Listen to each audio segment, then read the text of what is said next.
Welcome back po sa ating munting channel, sa aking munting channel, Mr. Ukol. Nandito na naman po ang inyong lingkod para magbigay ng tips at giya para po sa araw ng Biyernes po, no? September 20, yung napakabilis ng araw po. Ganun pa rin, rating based handicap, 7 karera tayo. May pag-uusapan tayo, no? Pero bagong lahat, bati tayo. Shoutout Emmanuel Salvatos, Chito Troncoso and Leon Dranosel alias Part. Pagbati galing kay Taushi Marcos, Dudoy Ginto, Ding Sulit, ng bagong bayan Nabota City. Pagbati galing kay Mr. Joey Hipolito, Eduardo Manyalak, Second Monsodan Tondo, Primo Brother, Melvin at Albert Villalon from Dubai. Yan, ingat po kayo dyan, sir. Binabati rin nila si Miss Rona, tiyatayang yung teller ng Standy OTV. Saka kay Boss Rene Nieva ng Quezon City at kay Boss RB Borja. Congrats sa mga nakakuha ng nakakuha tayong dihado kanina, yung sino ba to? Tanging Ikaw. Sana po napakinabangan nyo si Tanging Ikaw. Nakakuha rin tayo, tsaka si Waray na May Dapa. Waray na May Dapa, sayang. Nakuha rin natin yan. Nakadalawang dihado tayo. Sana po napakinabangan nyo. Pero bagong lahat, ang tanong ko po, pinatalo nga ba or talagang natalo si Natural Beauty sa race 1 kanina? Yung mga comments nyo down below, babasahin natin yan at pag-uusapan natin. Ako may opinion lang ako, no. Si Kabayo napakatulin talaga. Kasi ang inere niyan sa Novato race, 23 media 24. Ibig sabihin napakatulin ni Kabayo. Pero para umeri ka sa 1,400 meters, yung second quarter mo ng 21 sarado, 21 seconds sarado, napakatulin nun. Yung 34 to 39, bibihira mo nga makitaan ng 21 o 21 media sa second quarter. Ito 3-year-old lang tapos nasa maiden pa. Pina-air nila ng ganun.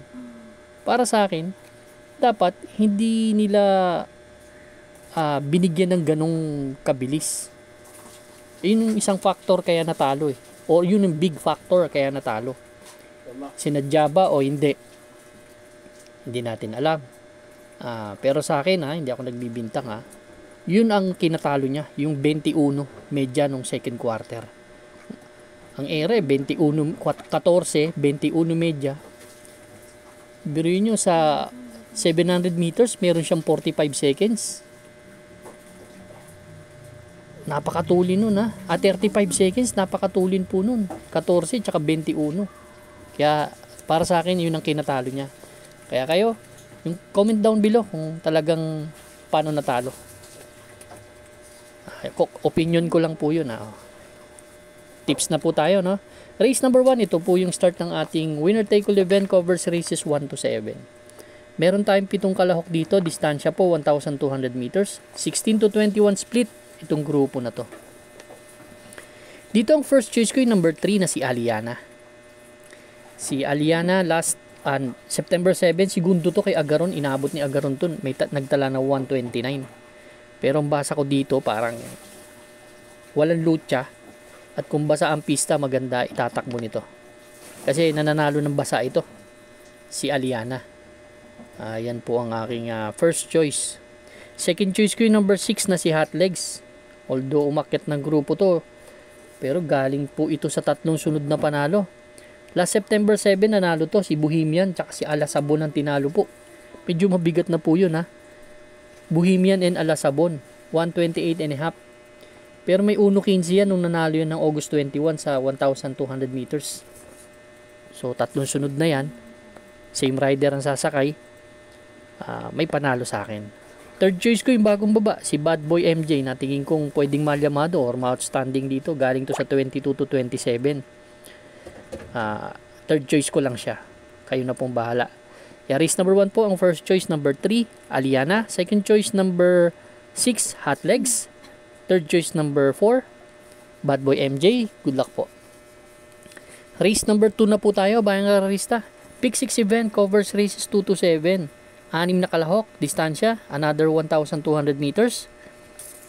5 split placer tong grupo na to, medyo mababang grupo.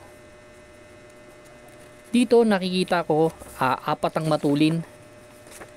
Lady of Peace, Heirloom, Lady Juliana, at yung Eyes on Sunrise. Although lamang sa pwesto sa tingin ko yung 2 and 3. So, nakikitaan ko sila. Itong Lady Juliana may tulin to. Pero yung 2 and 3 ang nakikita kong medyo lamang sa pwesto. Pero ang gusto ko dito si Heirloom. Si Heirloom, ang huling takbo nito last September 13. Segundo to kay Adorable Felicia. Nagtala ng 115.8 for JC De La Cruz. So, ibig sabihin para sa akin po, mas maganda ang tinatakbo kay JC De La Cruz. Kasi last September 4, tercero dumating yan, may 115.8 din po. Pareho ng chinempo niya nung last September 4 tsaka September 13. So, itong kabayo naman na to, pwedeng isunod lang o pwedeng mauna. Kung talagang gusto mauna, pwedeng mauna dito. Kaya ako naman, sosolohin ko na po yung number 3 dahil ito lang naman ang solo ko. Heirloom, good luck po. Race number 3 na po tayo, bayang kararista. Pick 5 event covers races 3 to 7. Ganun pa rin, 6 na kalahok. Same distance, 1,200 meters, 11 to 15 split. Ang grupo na to. Ang first choice ko yung number 1 na si Dugong Bughaw. Si Dugong Bughaw kasi ang ganda ng post position para sa akin. Yan ang favorite po, post position yan eh. September 11 kay Extra Edition. Tumakbo siya. Pang-4, 1.30 medya. Pero ang best time po niyan sa nakikita ko 1.14 medya. Pero matagal niya nang ginawa yun. Last February pa, 2024. Pero nanalo rin po ng basang pista yan last August 17 Tala ng 129. Kaya tingin ko maganda ang post position. Yun ang pwedeng factor na pwede siyang manalo. Second choice ko yung number 3 na si High Honors. Si High Honors naman, pwedeng siya yung mauna na nakikita ko. Siya yung matulin. Kung malulutya ang nakikita ko lang pwedeng humabol yung Bayanihan. Ito, matulin to. Pero kung hindi malulutya, talaga may panalo to sa akin. Baka makasolo. Third choice ko na rin yung number 4, si 7 of Diamonds. Ito, si 7 of Diamonds, batak sa laban. Segundo nakaraan to, doon sa mataas na grupong Streisand. 1.30.2 ang tinala. Kaya race number 3 po ang first choice. Number 1, Dugong Bughaw. Second choice number 3, High Honors. Third choice number 4, 7 of Diamonds. Good luck po. Race number 4 na po tayo, bayang kararista. Ito naman po yung pick 4 event covers races 4 to 7. 6 na kalahok tayo, distansya 1,200 meters. 11 to 15 split itong grupo na to. First choice ko yung number 3 na si Bisyo Magserbisyo. Si Bisyo Magserbisyo, September 8 ang huling takbo nito. Tercero dumating kay Kapikat. Nagtala na 129.5 from M.A. Alvarez to J.B. Hernandez na. Ito naman, galing naman sa mataas na grupo rin to. Kung isang bigla ito kaya pwedeng manalo dito. May isang bigla ito, si Bisyo Magserbisyo. Kung maganda yung isasalida malaki ang chance ang manalo. Second choice ko yung number 2 na si Cassius King. Si Cassius King naman may 1.14.2 po yan. Pwedeng bandera, pwedeng parimatihin. Yan po ang second choice ko. Magbibigay akong third choice, long shot po, number 6, Glenda's Magic. Kahit dihado to dito, tingin ko siya ang mauuna, si Glenda's Magic. Siya ang babandera dito. Yun ang basa ko dahil may dalawang 23 medya to sa dalawang quarter niya sa 1,200 meters. Kaya niyang umeri ng ganun. Magaling ang hinete. Gamay niya yan, si Glenda's Magic. Ang gusto ko kasi dito plus factor pag umulan, mas magaling po sa basayan. Dahil gumawa po ng 113.8 yan.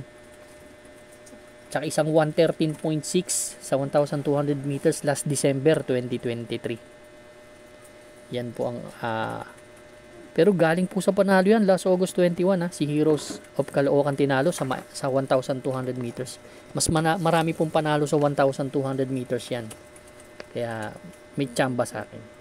Kaya race number 4 po ang first choice number 3, Bisyo Magserbisyo. Second choice number 2, Cash is King. Third choice number 6, Glenda's Magic. Good luck po. Race number 5 na po tayo, bayang kararista. Last extra double and last daily double plus 1. Dito naman meron tayong 8 kalahok sa distansyang 1,200 meters. 6 to 10 split itong grupo na to. Dito po sa race number 5, ang first choice ko yung number 3 na si King Washko. Si King Washko. Tercero dumating kala Watch Bell Bantay Sarado, nagdala ng 1.15 from GL Ciego to Ed G. Guerra. Yan. Kasi to yung huling laban niya, numero 1 siya nun, no? Napanood ko kasi yan, numero 1. Paglundag niyan, medyo hindi maganda yung yung salida eh. Parang tumingala yung kabayo. Pero dumating pa rin ang tercero yan, ha?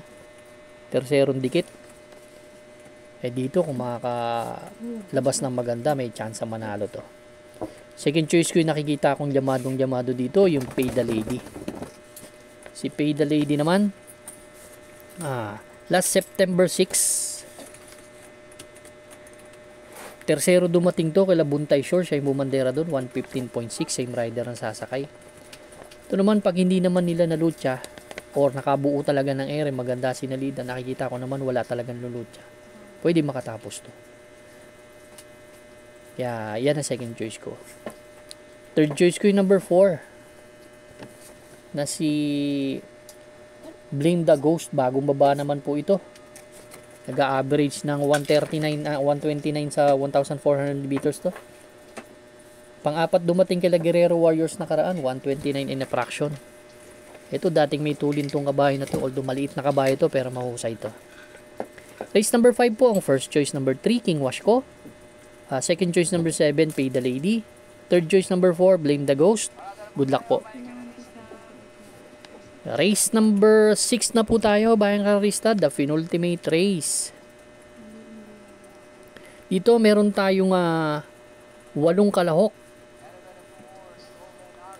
Pero 7 in betting options lang.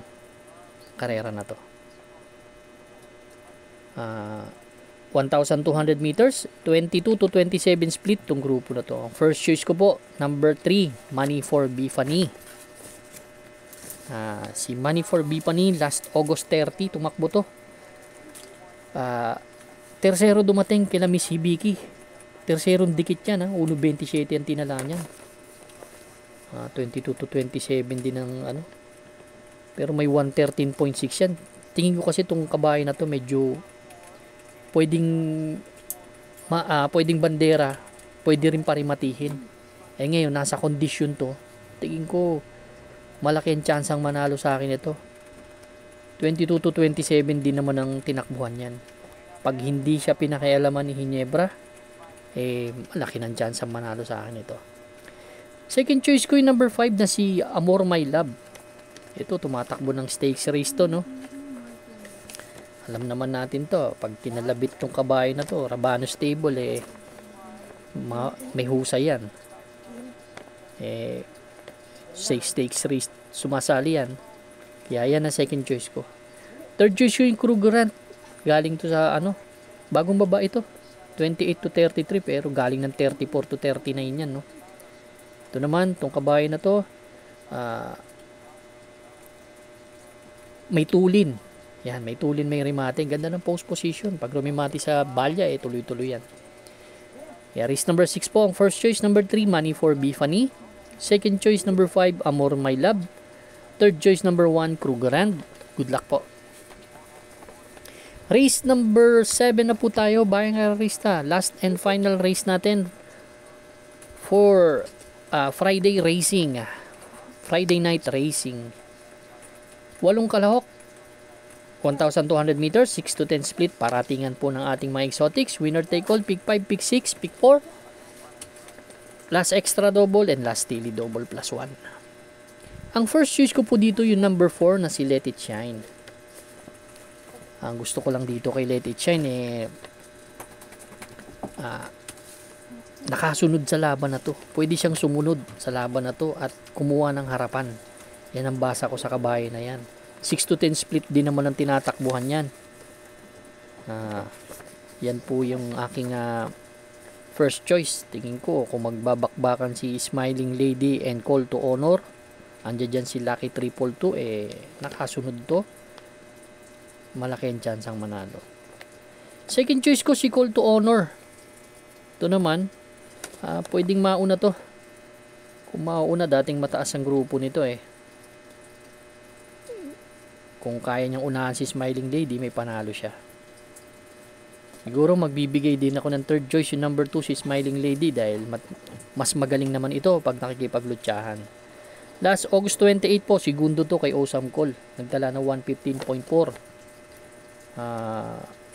From JC De La Cruz to AR Ramos. Yan. May 1.15 media rin yan sa 1,200 meters. Kaya dito sa paratingan, ang first choice ko, entry number 4, Let It Shine. Second choice number 7, Call to Honor. Third choice number 2, Smiling Lady. Good luck po bayang karista. Maraming salamat po sa inyong walang sawang pagtutok dito sa aking munting channel. Good luck po and stay safe.